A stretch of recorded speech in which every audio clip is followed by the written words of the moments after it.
Onta itu juga haram. Kelinci itu juga haram. Lele itu juga haram loh. Penjual lele juga orang Islam semua kok. Banyak. Assalamualaikum warahmatullahi wabarakatuh. Berjumpa lagi di channel saya Arham Nagain.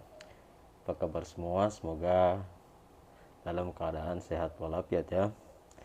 Oke, seperti biasa di kesempatan saya kali ini saya akan mendengarkan dialog atau debat antar Islam dengan Kristen, yang mana debaternya adalah Ustaz Suma dengan Aderion. Bagaimana keseruan debatnya? Langsung aja kita saksikan. Selamat menyaksikan. Dikatakan ya diharamkan bagimu, di antaranya itu adalah daging babi ya. Hurrimat sa'alaikum, situ dikatakan haramnya babi ini itu tidak ditawar-tawar gitu.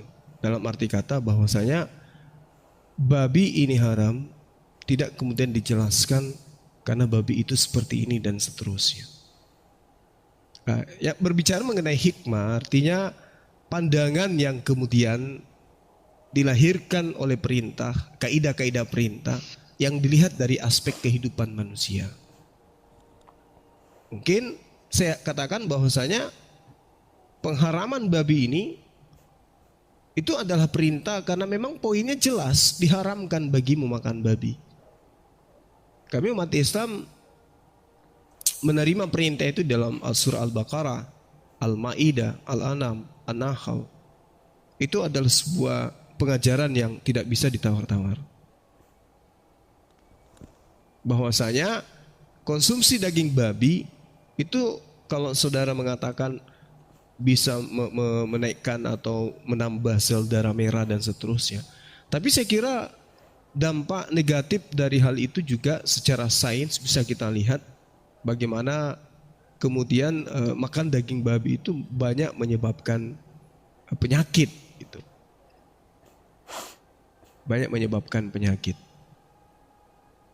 Nah, lalu kemudian ketika dikatakan bahwa babi itu kurang gaul, lalu kemudian memakan manusia, tidaklah karena secara hukum ya jangankan makan manusia, membunuhnya pun nggak boleh gitu. Kalau tidak boleh dibunuh artinya tidak boleh dimakan, dan manusia diberi akal kemudian untuk melihat mana yang bisa dilakukan, mana yang tidak.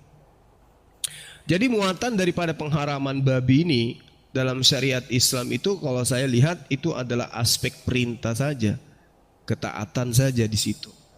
Siapa yang kemudian tidak tergoda dengan ini? Karena di dalam kitabnya Nabi Musa pun ditekankan demikian. Dan Yesus pun menekankan itu. Tidak setitik pun dihilangkan.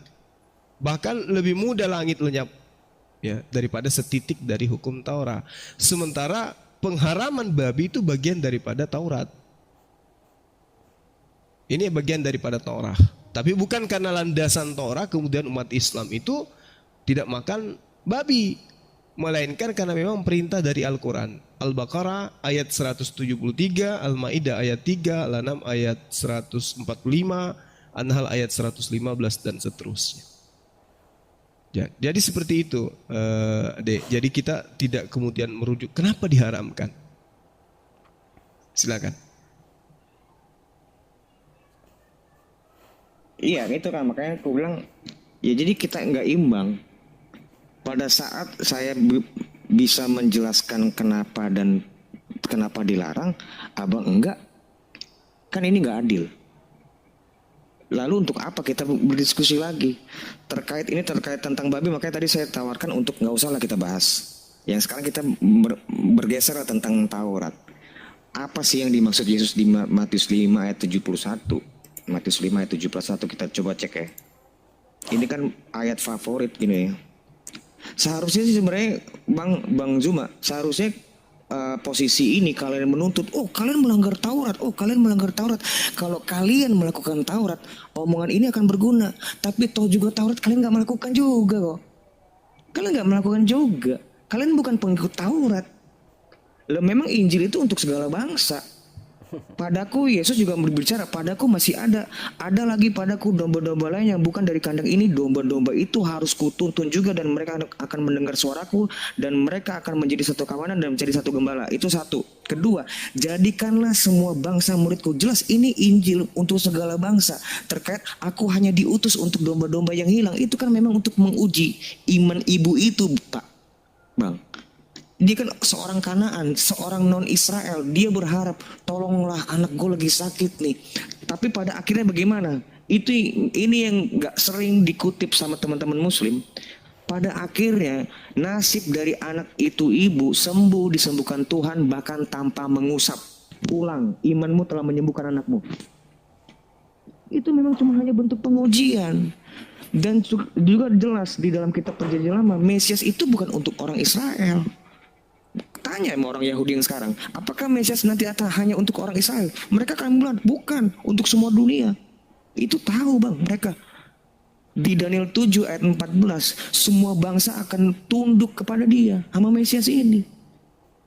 Nah, inilah membuktikan ya kami juga gak akan tunduk sama Taurat. Loh, kami bukan orang Israel. Gue orang Batak Bang. Kamu orang Jawa. Loh, terus kita ngapain ngomongin hukum orang Israel? Hukum syariat-syariatnya. Kan jadi kan ini sia-sia. Selama ini kan cuma hanya untuk mencari kambing hitam aja. Nah, tapi terkait kembali lagi Matius 5 ayat 17, ayat 17 itu kan tentang gini loh Bang, menggenapi itu aku datang bukan untuk meniadakan melainkan untuk menggenapi. Ini juga pernah aku singgung ke Abang kan. Itu kan justru karena Taurat dan kitab nabi-nabi dan kitab Mazmur inilah dia datang. Aku datang bukan untuk meniadakan, justru karena Taurat itulah dia datang. Gue datang karena ini undangan. Undangan ini bukannya karena undangan ini bukan berarti gue datang terus undangan ini gue buang. Enggak. Justru karena undangan inilah gue datang. Karena seluruh Lukas 24 ayat 44 harus tergenapi semua yang tertulis tentang aku di dalam kitab Taurat, Musa dan kitab nabi-nabi dan kitab Nevi'im. Itu semua berbicara tentang Yesus. Semua itu berbicara tentang Yesus, tipologinya, nubuatannya, semua, everything. Kita bisa bahas itu kalau mau, tapi bukan di masa ini, di saat ini. Itu Bang maksudnya. Sampai dan kalau misalnya aku tiadakan, gimana sih coba Matius 5 ayat 71. 5 ayat 17 ya, sorry. Dikit lagi Bang. Maaf. Matius 5. Ini kan. Ini cuma reading komprehensif Bang. Janganlah kamu menyangka bahwa aku datang untuk meniadakan hukum Taurat atau kitab para nabi. Aku datang bukan untuk meniadakan melainkan untuk menggenapinya. Itu Yesus datang untuk menggenapi, itu intinya. Karena aku berkata kepadamu, sesungguhnya selama belum lenyap langit dan bumi ini, satu iota pun dan satu titik pun tidak akan ditiadakan dari hukum Taurat sebelum semua terjadi. Sebelum semua terjadi ini dalam hal penggenapannya. Itu nggak akan dihilangkan itu. Tapi kalau pada saat sudah terjadi bagaimana? Ya hilang. Itu kan konsekuensi logisnya dari bahasa ini. Gitu kira-kira Bang. Mungkin ditanggapin, jangan terlalu panjang aku. Silakan Bang. Iya, jadi gini deh. Sebentar. Silakan. Ini tidak apa ya? Bukan masalah babi haram atau tidak. Gitu ini yang saya pertanyakan tadi. Tapi penafsiran dari Matius 15 dengan Matius 5 itu tadinya kan gini. Yesus itu datang diutus hanya untuk Bani Israel, tidak. Nah, ini kan ada tidak menghapus, tidak meniadakan hukum-hukum Taurat dan kitab para nabi, kan gitu. Kemudian dipertegas lagi di dalam Matius 15-nya bahwa Yesus akan mencabut tanaman yang tidak ditanam Bapa. Kan itu udah mempertegas bahwa Yesus itu tidak akan menghapus hukum Taurat. Kan gitu. Tapi kenapa? Padahal yang dibicarakan di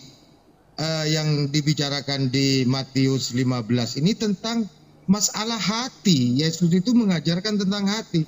Jadi bukan yang keluar, bukan yang masuk ke dalam mulutmu yang menajiskan, tapi yang keluar dari mulutmu yang berasal dari hatimu, yaitu dengan berkata kotor, dengan menghujat, dengan ini, itu yang menajiskan. Itu kan istilahnya Yesus di situ berbicara tentang hati. Tidak memfokuskan pada makanan di situ. Padahal kan sudah jelas-jelas Yesusnya datang tidak menghapus hukum Taurat, kemudian Yesus juga mempertegas bahwa dia hanya akan mencabut sampai ke akar-akarnya yang tidak ditanam oleh Bapa, katanya. Kan gitu. Itu kan mempertegas yang di Matius 5 itu. Baik. Saya sudah dapat kok. Sudah dapat. Dari mana? Dari mana yang Paulus itu bisa menafsirkan ayat ini bahwa bisa menentang hukum-hukum Taurat itu, berbeda dengan hukum-hukum Taurat itu. Sudah jelas hukum Taurat melarang memakan babi. Nah, itu poinnya. Dari mana Paulus itu bisa mempunyai kesimpulan bahwa daging babi itu bisa halal karena ayat tadi itu. Begitu. Silakan. Baik, aku tanggapin ya. Ini kan karena Oke. Ini teman-teman yang ada di sini coba perhatikan nih. Coba perhatikan ya. Tadi Bapak itu tadi mengutip tentang Matius 15 ayat 11 tadi ya Pak ya. Karena bukan masuk ke dalam hati tetapi ke dalam perut lalu dibuang di jamban, dengan demikian mana sih Pak? Sebentar saya baca ya. Biar ini. Di Kita Matius 5. Dengar dan camkanlah, bukan yang masuk ke dalam mulut yang menajiskan orang, melainkan yang keluar dari mulut. Itulah yang menajiskan orang. Itu toh? Ya. Nah, tadi baca di Markus 7 ayat 19. Karena ini dengan kejadian yang sama nih. Ini latar belakang yang sama. Asbabun nuzulnya bukan. Latar belakangnya sama nih, tempat yang sama, lokus deliktinya sama nih. Karena bukan masuk ke dalam hati tetapi ke dalam perutnya lalu dibuang di jamban. Dengan demikian ia menyatakan semua makanan halal. Ini kan permasalahannya, ini abang ini tidak menerima kitab saya ini seutuhnya. Maunya milih-milih. Yang dituduh Paulus, padahal ini kitabnya Pak Markus. Markus 7 ayat 19 dengan jelas. Sekarang kan permasalahan itu ada di kalian. Kalian tuh mau menerima Injil utuh atau enggak? Contoh misalnya ada bang nih, gue ngasih analogi. Ya, kenapa kalian suka mengeluh? Oh, kitab ini nggak masuk akal. Iya benar, memang nggak masuk akal. Kenapa? Lu kalian ada 100 halaman, yang kalian baca 2, yang saya baca 100 halaman. Ya masa kamu lebih logika dibanding saya? Yang saya terima sepenuhnya. Saya ini Pak membaca kitab ini udah puluhan tahun dan saya baca semua dan saya beriman semua. Loh kamu kan enggak. Apakah kamu mau nerima ini Bang? Markus 7 ayat 19. Coba yang tadi nanya itu coba Abang baca. Abang ini mau nerima ini enggak? Silakan Bang. Oke. Itu ada juga di Matiusnya ya. Markus 7 ayat 19. Markus 7 ayat 19. Markus 7:19-nya itu kan sama-sama masuk dari mulut, turun ke perut, kemudian dibuang ke jamban. Kan itu kan? Ada juga di Matiusnya. Di Matius 15, 17 kan? Ya. Betul. Nah itu begini. Kan di awal, di 15:13-nya, Yesus itu menegaskan bahwa yang tidak ditanam. Ini sekarang yang tidak ditanam oleh Bapa akan aku cabut sampai ke akar-akarnya. Nah, monggo itu aja dijelaskan dulu. Apa maksud dari itu? Loh itu kan ayat 13-nya itu kan merujuk kepada ayat 12 dengan pertanyaan baru Pak. Iya kan? Nah, Pertanyaan, taruh, enggak, biar saya jelasin dulu. Biar nanti jangan diulang-ulang lagi. Gitu loh. Itu kan ayat 11, sekarang ayat 12. Maka datanglah murid-muridnya. Nah ini udah konteks baru nih. Dan bertanya kepadanya, engkau tahu bahwa perkataanmu itu telah menjadi batu sandungan bagi orang-orang Farisi. Jawab Yesus, setiap tanaman yang tidak ditanam oleh Bapakku yang di surga akan dicabut dengan akar-akarnya. Ini bukan ngomongin tentang masalah makanan murid lagi, tapi kelakuan ini orang Farisi Bang. Itu beda Nah, konteks. Itu. Jadi ini saya menjelaskan, saya mau menjelaskan ayat 13 ini terkait dengan pertanyaan muridnya di ayat 12. Tapi ayat 11 ini terkait tentang masalah yang ada di ayat sebelumnya. Itu punya konteks. Nah, sekarang dengan statement yang sama, Markus 7 ayat 19 itu Abang terima nggak, Bang? Mau terima nggak itu? Markus 7 Ayat 19.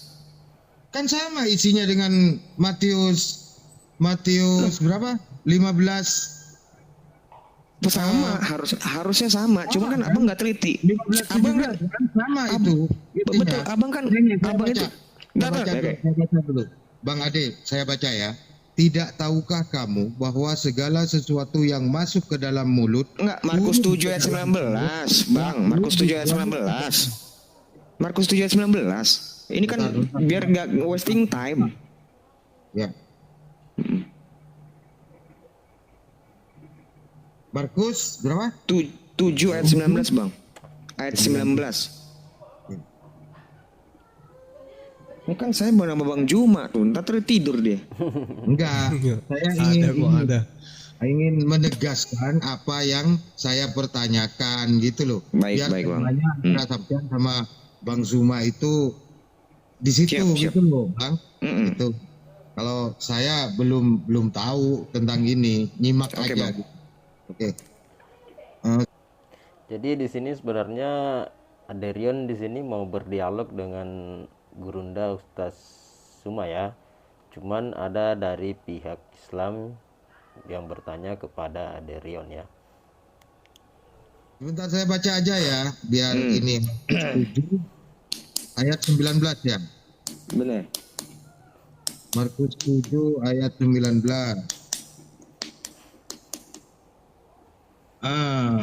Karena bukan masuk ke dalam hati tetapi ke dalam perut lalu dibuang di jamban. Pertanyaan itu. Dengan demikian dia menyatakan semua makanan halal. Nah, itu dia. Silakan. Iya. Gitu kan. Masalahnya tuh mau diterima nggak? Kan kadang-kadang kan, oh enggak ini beda deh. Kalau kayak gitu sulit. Kalau cuman hanya Abang terima satu dan yang lainnya nggak diterima, itu kesulitan bagi kami. Sementara kami nerima, kalian cuma menerima yang mau kalian, ya itu sulit. Bang Aderion, Silakan. begini ya. Kalau melihat hanya kepada Markus 7:19, jadi semua hewan itu halal. Baik tikus, baik kelabang, baik ular, baik apa halal semua ya. Gini, itu penjelasannya bukan seperti itu, explanationnya bukan seperti itu, Bang. Binatang itu, makanan itu pada umumnya halal, tapi tidak semua berguna bagi kamu. Loh, kalau tikus itu dimakan buat apa? Kalau memang itu merasa kamu butuh berguna, makan aja. Why not? Makan. Tapi kalau itu membuat penyakit, ngapain kamu makan? Sama sayur kangkung. Kalau memang sayur kangkung ini menurut kamu itu nggak berguna bagi kamu, itu jadi haram.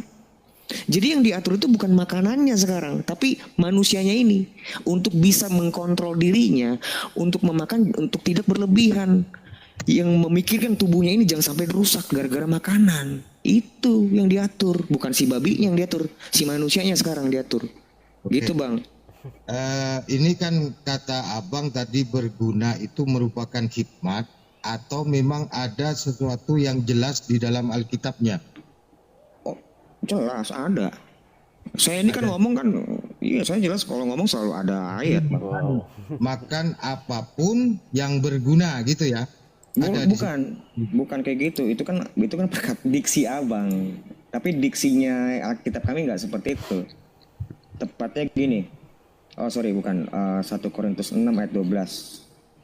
1 Korintus 6 ayat 12. Nah, segala sesuatu halal bagiku, tetapi bukan semuanya berguna. Segala sesuatu halal bagiku, tetapi aku tidak membiarkan diriku diperhamba oleh suatu apapun itu. Makanan adalah untuk perut dan perut untuk makanan, tetapi kedua-duanya akan dibinasakan Allah. Tetapi tubuh bukanlah untuk percabulan, melainkan untuk Tuhan, dan tubuh untuk tubuh. Tuhan untuk tubuh. Nah, jadi kalau kita tidak menjaga tubuh ini untuk Tuhan, itu jadi haram. Misalnya begadang terus lu membuat tubuh lu, itu juga haram, perbuatan bergadang itu. Itu loh bang, fokusnya di diri manusia ini yang diatur, bukan si babinya. Babi itu apaan sih, dia otak juga nggak punya. Ada Kok otak dia babi. yang jadi berkuasa atas dirimu? Harusnya kita yang menguasain dia, bukan dia menguasain kita. Itu kira-kira gitu bang. Oke, jadi saya paham dengan apa yang disampaikan oleh Bang Ade.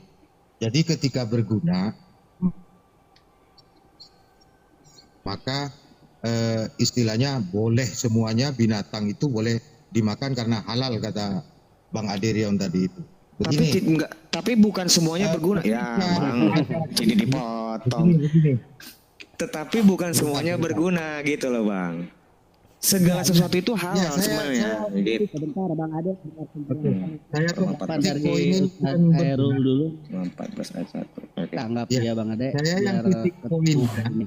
saya Ini yang potong-potong. stabilo ini kata berguna. Begini ya Pak, ketika ada ketika saya lapar, kemudian ada tukang bakso yang dicampur dengan tikus, maka karena itu berguna untuk menggenyangkan kepada saya, maka boleh gitu ya, halal Bro, gitu. enggak dong. Lah enggak. Menurut abang gini lah. Menurut logikamu, kira-kira bakso dan tikus itu dicampur berguna nggak buat kamu? Loh, kan berguna tadi untuk mengenyangkan. Nah ini bukan begitu bang. Semuanya itu halal, tapi tidak semuanya berguna. Semua itu halal, tapi coba kalau pikir, ada bakso, lu makan tikus, itu jadi berguna nggak tuh makanan? Kan jadi nggak berguna. Enak juga kagak. Apalagi berguna. Gue makan ngeliat aja nggak enak. Jadi nggak berguna. Itu yang dilarang gitu. Bukan makanannya lagi. Tapi kalau lu makan, oh itu lu keterlaluan. Baik, Gitu. Oke, silakan Bang Suma. Iya, baik. Jadi makasih ya atas paparan teman-teman kita baik Islam maupun dari sahabat Kristen. Jadi gini, rujukan kita kemudian di sini adalah pengajaran Yesus itu agar waspada gitu. Peringatan Yesus agar waspada kepada pengajar-pengajar palsu yang akan memasukkan ajaran palsu ke dalam pengajarannya. Kalau Islam ini kan bukan memasukkan ke dalam pengajaran Yesus, kita di luar. Yang perlu diteliti di sini adalah pengajaran teman-teman Kristen, karena mengaku sebagai pengajar sebagai pengikut Yesus. Nah, apakah kemudian di internal teman-teman Kristen itu tidak ada tampil pengajar-pengajar palsu yang memasukkan ajaran-ajaran palsu ke dalamnya? Karena kenapa? Yesus itu selalu minta agar waspada kepada ahli kitab. Kenapa minta agar diwaspadai ahli kitab ini? Itu dikarenakan karena akan tampilnya penyesat di antara mereka. Contoh di dalam 1 Yohanes 2 nomor 18. Di situ sangat jelas dikatakan bahwasanya antikristus itu memang berasal dari tengah-tengah kita. Artinya memang ada pengajaran yang akan dimasukkan kemudian ke dalam pengajaran Yesus yang tentu bertentangan dengan ajaran Yesus. Nah, saya sering diserahi data di dalam 2 Petrus 2 nomor 4. Tapi dari seringnya saya diserahi data ini untuk kemudian mengatakan Rasulullah itu nabi palsu, justru dari sana saya dapat banyak pelajaran. Karena ketika kita memulai dari data nomor 1 ya, 2 Petrus 2 ini, di situ dikatakan sebagaimana nabi-nabi palsu dahulu tampil di tengah-tengah umat Tuhan, maksudnya Yahudi. Demikian pula di antara kamu, maksudnya murid-murid Yesus, akan ada guru-guru palsu di tengah-tengah murid-murid Yesus. Mereka akan memasukkan pengajaran-pengajaran sesat. Artinya pengajaran-pengajaran ini kemudian ya tidak diajarkan oleh Yesus itu sendiri. Contoh seperti yang sahabat kita sampaikan, bahwa semuanya halal bagiku. Kenapa bisa ada pengajaran halal seperti itu? Sementara Tuhannya Bani Israel mengharamkan sesuatu berdasarkan dengan apa yang menjadi kaidah di dalam pengamalan orang-orang Yahudi. 1 Korintus 6 nomor 12 itu kok bisa muncul kayak begitu. Segala sesuatu halal bagiku, tetapi bukan semuanya berguna. Segala sesuatu halal bagiku, tetapi aku tidak membiarkan diriku untuk diperhamba. Tapi kemudian Yesus beda dia. Apa yang diperintahkan itu yang dilakukan. Apa yang dilarang itu tidak dikerjakan. Ini bertentangan. Sementara yang mengajarkan Korintus ini adalah ahli kitab. Nah, ini yang perlu kemudian menjadi acuan sahabat Kristen untuk berpikir ke depan. Kok bisa menjadi halal gitu?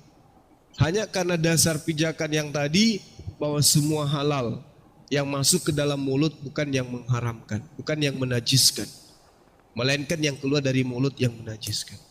Ini alasan tidak rasional menurut saya.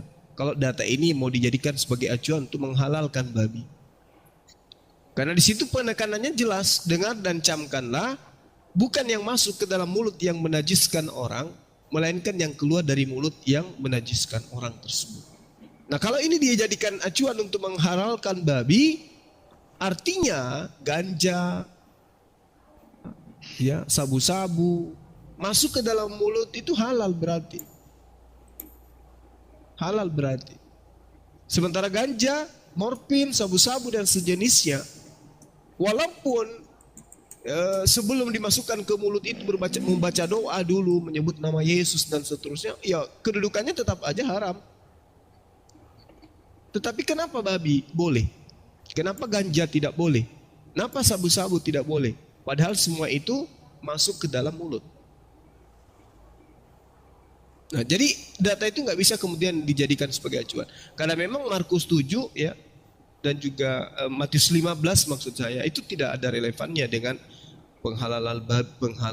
pengharaman babi kemudian menjadi halal. Itu nggak ada kaitannya, karena ini soal jawab tentang adat istiadat orang Yahudi terhadap Yesus. Tidak ada hubungannya dengan babi haram ataupun halal. Karena kembali kepada patokan yang diajarkan oleh Yesus itu sendiri, Lukas 16 nomor 17, lebih mudah langit dan bumi lenyap daripada satu titik dari hukum Taurat itu batal. Jadi tadinya haram, ya tetap haram, gak bisa dihilangkan sebelum langit dan bumi lenyap. Terakhir dari saya, terakhir. Nah, kalau sahabat kita mengatakan bahwa hukum Taurat itu tidak berguna bagi teman-teman Kristen, ya saya katakan kalau demikian Yesus mati di atas tiang salib juga bukan untuk teman-teman Kristen.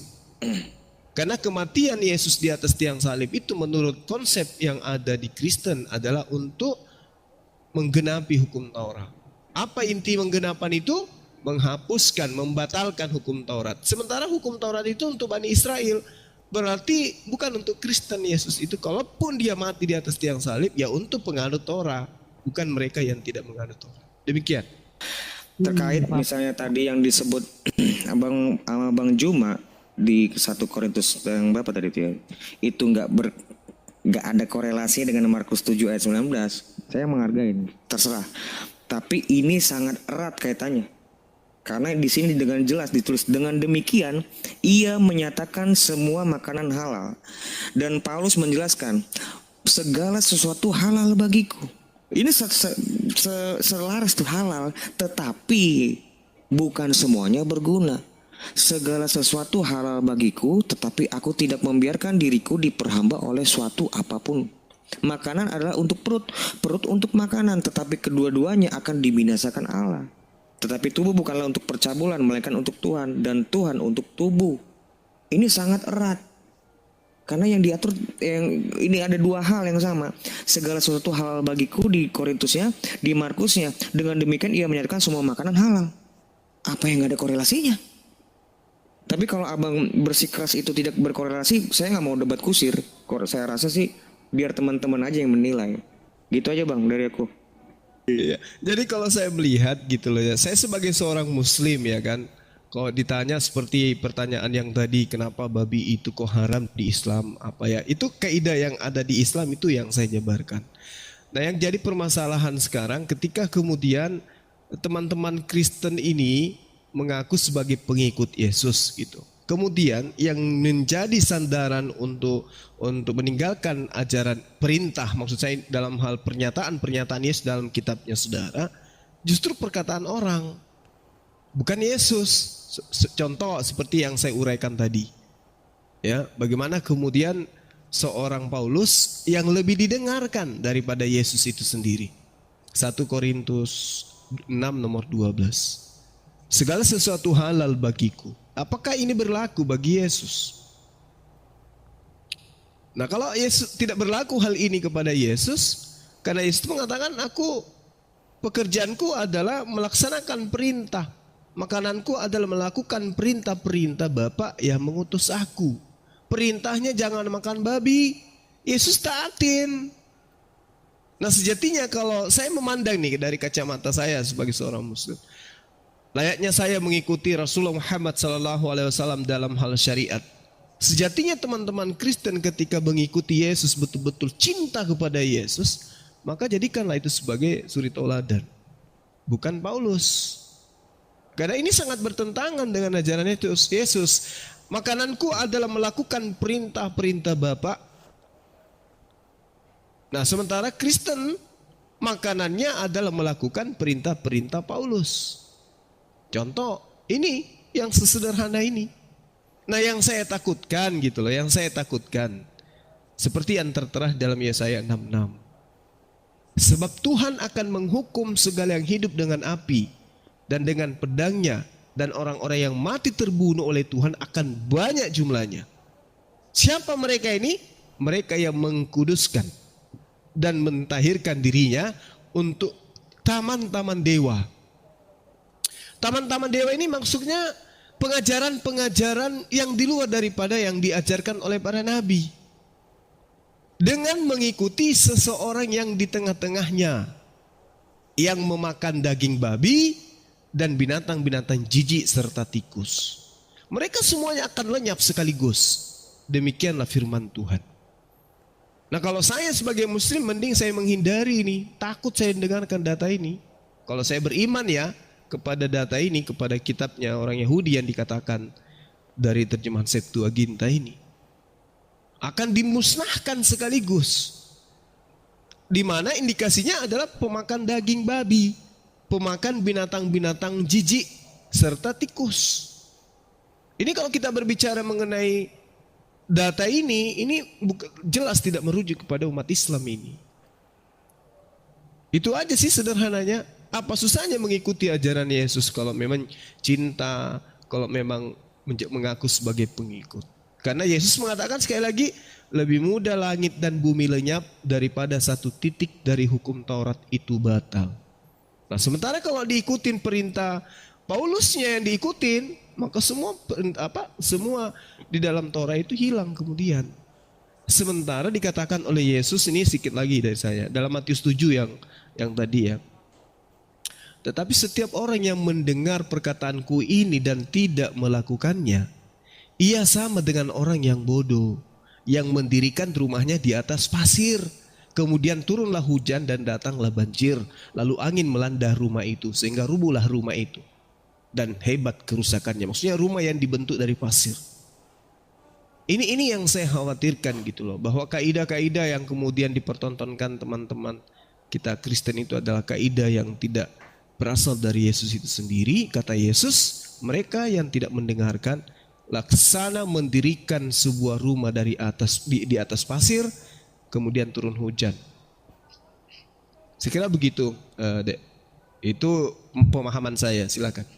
Nggak apa-apa bang, nggak apa-apa. Kan memang Bang Zuma ini yang gue kenal karakternya memang dalam tanda kutip jualannya Paulus. Memang ini dan gue demen sih sebenarnya kalau Bang Zuma menyudutkan atau mengkritisin Paulus, itu suka gue. Nah, tapi sekarang kita kembali ke temanya ya bang. Kalau memang ada tuduhan Paulus itu adalah guru palsu, itu tuduhan tanpa dasar, itu jelas. Karena memang satu, dalam di kitab Para Rasul 9 ayat 10 sampai 18 itu jelas Yesus mengutus Ananias untuk membaptis dia. Itu satu. Itu tentang pembaptisannya Paulus. Di Galatia 2 ayat 9 itu soko guru, yaitu di situ terdapat Yohanes, Kefas, Kefas itu Petrus dan Yakobus itu berjabat tangan sebagai tanda persekutuan di mereka. Dan Paulus itu untuk non Yahudi, mereka untuk Yahudi. Itu 2. Ketiga, Rasul Petrus menjelaskan, anggaplah kesabaran Tuhan kita sebagai kesempatan bagimu untuk beroleh selamat, seperti juga Paulus, saudara kita yang kekasih, telah menulis kepadamu menurut hikmat yang dikaruniakan kepadanya. Itu jelas. Itu jelas, Bang. Itu sangat jelas kalau disebut saudara kita. Kalau memang dia ini pengajar palsu, nggak mungkin Paulus ngomong seperti ini. Kecuali abang tidak menerima semuanya. Nah, nggak masalah. Sebenarnya permasalahan kita tuh di situ, Bang. Seperti yang saya bilang, saya menerima kitab ini full semuanya. Saya terima dan saya imani ini adalah kitab saya dari A sampai Z. Tapi abang cuma menerima X, Y, Z doang. Tentu logika abang tentang kitab ini berbeda dengan logika saya tentang kitab ini. Saya logikanya komprehensif, abang parsial. Jadi menurut gue permasalahan kita tuh sebenarnya di situ loh. Coba kalau kamu mengimani semua tulisan ini, nggak akan mungkin, nggak logika, nggak akan mungkin. Seperti itu, Bang. Jadi gue menghargain iman abang di dalam Islam ya. Tapi toh juga, kalian apakah pengikut Taurat? Oh enggak, tidak. Onta itu juga haram, kelinci itu juga haram, lele itu juga haram loh. Penjual lele juga orang Islam semua kok, banyak. Nah itu kan, jadi kan kalian cuma hanya yang parsial-parsial aja. Apakah kalian pengikut Taurat? Jelas enggak. Taurat kalian aja di kitab Taurat itu di Quran enggak ada. Kami ada loh. Kalau kami Injil itu untuk segala bangsa. Saya bukan orang Israel. Taurat kan untuk orang Israel. Kok abang maksa saya untuk ngikutin syariat Israel? Tapi kalaupun saya mengharamkan babi, itu enggak masalah juga, Bang. Kecuali gini, saya mengharamkan babi itu dosa. Bagi saya jadi dosa, itu salah. Karena nggak boleh orang menghakimi seseorang yang lain karena makanan. Itu nggak boleh. Kita tuh tidak bisa menghakimi gitu. Dan saya nih, Bang, kalau abang ini saya tahu abang ini haram membabi, saya makan babi di depan abang, itu jadi haram babinya. Karena itu jadi batu sandungan buat abang. Apalagi abang jadi giur pengen mencoba itu babi, makin double saya bersalahnya. Jadi yang diatur itu kelakuan kita manusianya ini yang diatur, bukan si babinya lagi. Beda sama anak kecil di zaman Taurat. Itu kan mereka kan iman-iman anak kecil itu. Yang mesti diatur makanannya, makanan bajumu ini ya. Nah, makanan kamu harus ini. Itu kan anak kecil. Kita kan udah dewasa nih. Di dalam Kristus. Harusnya kita makanan tuh bukan makanan-makanan yang lembut.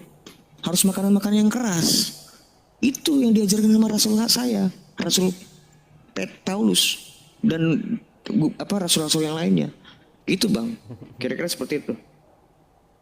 Oke, pencinta debaters, itulah tadi debat atau dialog dengan sahabat muslim kita yang bertanya kepada Aderion, dan dijelaskan pula sama Gurunda Ustaz Sumaya, yang mana mereka memperdebatkan masalah hukum makan babi ya, apakah haram atau halal. Oke, wallahu alam.